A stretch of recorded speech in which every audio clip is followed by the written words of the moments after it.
ETF index mutual funds నేర్చుకుని stock మార్కెట్లో రాణించాలనుకుంటున్నారా? వెంటనే ఈ నెంబర్కి కాల్ చేయండి.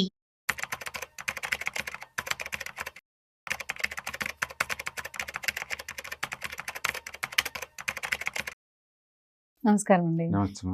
ప్రస్తుతం మనం లాస్ట్ వీక్ అంతా చూసుకున్నాం, వాలటైల్ గా ఉండింది మొత్తం మార్కెట్ కూడా. కరెంట్ స్టేటస్ ఏంటి మార్కెట్ అసలు? రైట్, మార్కెట్ అయితే సర్ప్రైజింగ్ బిగ్గెస్ట్ మూవ్ జరిగిందండి లాస్ట్ 1 వీక్. ఓకే. 1 వీక్ లోనే ఆల్మోస్ట్ 1000 పాయింట్స్ పెరిగింది అనమాట. Oh, that is the biggest gain in last 1 year. And market కూడా 2 months హైక్ దగ్గరకు వచ్చేసింది. అండ్ అఫ్ కోర్స్ బేసికల్గా అంటే ఎంటైర్ వరల్డ్ మొత్తం మీద ఎక్కువ డ్రాప్ అయింది ఇండియా అండి. అంటే బేసికల్ ఏంటంటే వరల్డ్ మార్కెట్స్ మొత్తం 1 way రూట్లో వెళ్తూ ఉంటాయి. పర్టికులర్గా మేజర్ ఇండెక్స్ అన్ని ఒకేలాగా పోతుంటాయి మోరల్లెస్. బట్ ఈసారి ఫస్ట్ టైం అమెరికన్ మార్కెట్ మనం డివేట్ అయ్యాం కంప్లీట్గా. సో దాంతో మార్కెట్లో ఇంకా పట్టానికి కూడా పెద్దగా ఏం లేదన్నట్టు ఉందన్నమాట. సో రెండోది డాలర్ ఇండెక్స్ బాగా డ్రాప్ అయింది.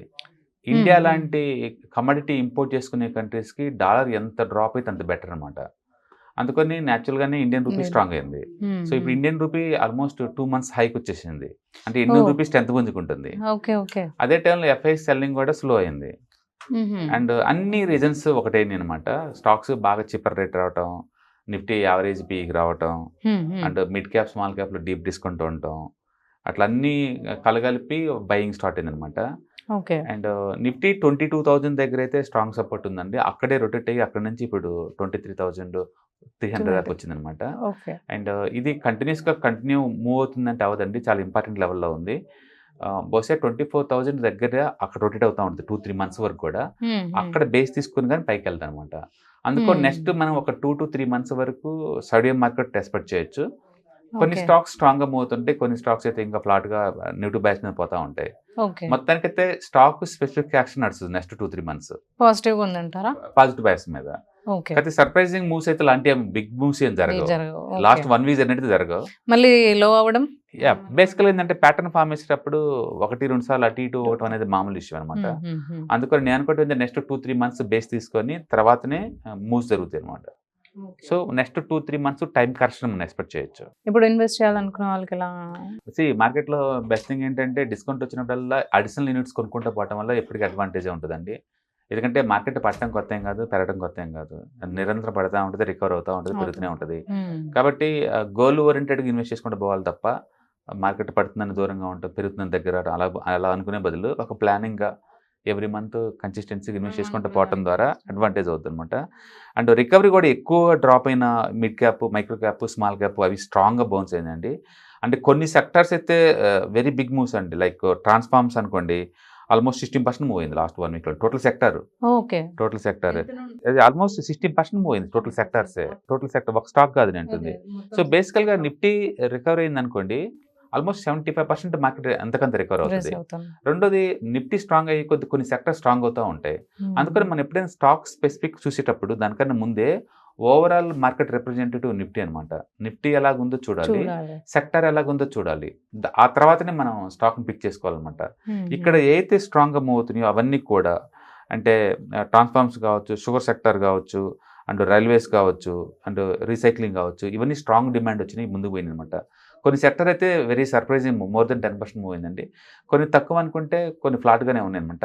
మొత్తానికి ఓవరాల్గా ఈ టైంలో ఏ అయితే ఫాస్ట్గా రికవర్ అవుతున్నాయో, ఏ అయితే హయ్యర్ లోస్ ఉన్నాయో, ఏ అయితే 1 year హై దగ్గర నుంచి తక్కువ డ్రాప్ అయినాయో ఆ సెక్టర్స్ అన్ని మనం పిక్ చేసుకోవచ్చు.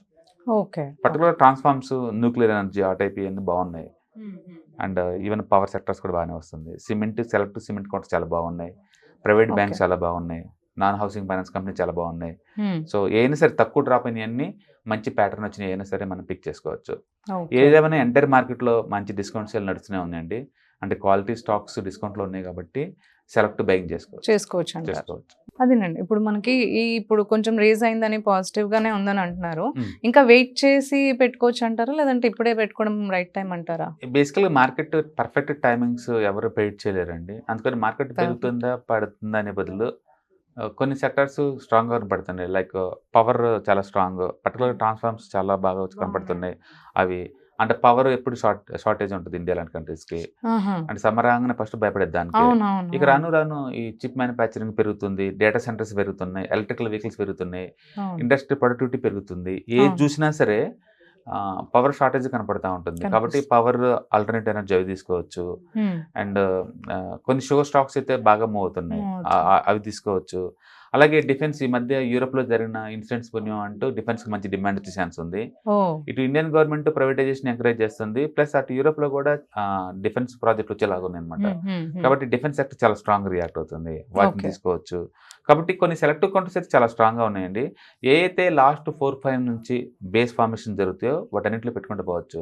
కాబట్టి టైమింగ్ చూడటం కన్నా ఆల్రెడీ బేస్ ఫార్మేషన్ తీసుకోవడం బెటర్. ఒకవేళ ఏదైనా లాస్లో కనుక మీకు ఏదైనా ఉంటే కనుక ఎట్లాగో March 31 వస్తుంది కదా, మీరు ఏదైనా ప్రాఫిట్ కనుక బుక్ చేసుకుంటే ఈక్వలెంట్ ఆఫ్ ది లాస్ కూడా బుక్ చేసుకోండి. అప్పుడు ఏంటంటే ట్యాక్స్ తగ్గిపోద్ది ఆటోమేటిక్గా.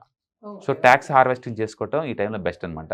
కాబట్టి పోర్ట్ఫోలియో రీసెటిల్ చేసుకోండి, ఈ టైంలో రీబ్యాలెన్స్ చేసుకోండి, బెస్ట్ అనమాట. సో ఎవరైనా వ్యూవర్స్ ఇలాంటి డౌట్స్ ఉంటాయి కదా, అంటే మార్కెట్ గురించి కానీ ఇన్వెస్ట్ చేయడం గురించి కానీ మీ నుంచి అడ్వైజెస్ తీసుకోవాలి అంటే ఎలా అండి? మన దగ్గర అడ్వైజ్ సర్వీస్ అంటే ఏముండదండి, కాకపోతే మనం ట్రైనింగ్స్ కంటెంట్ ఇస్తూ ఉంటాం కాబట్టి ఆ ఏరియాలో నాలెడ్జ్ ఇంప్రూవ్ చేసుకోవాలనుకున్నా వాళ్ళు ఇది అవ్వచ్చు.